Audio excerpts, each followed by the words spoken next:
Let us pray the Lord today that He frees us internally.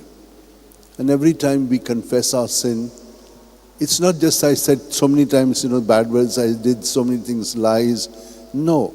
What is making me say lies? What is making me do these things? I must get inside myself to see what is happening in me. Why am I doing the same thing?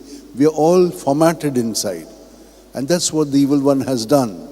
So however much you say, I will not do it, I will do this, it doesn't happen. Because internally we are formatted.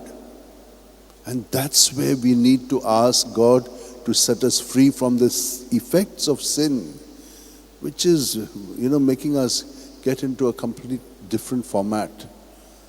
And so we are living on the surface level very often. We need to get in. And that is how, when we pray, it is not only external, yes, but as we keep saying those words, they begin to be imbibed in us. And then those words begin to be lived out through our life.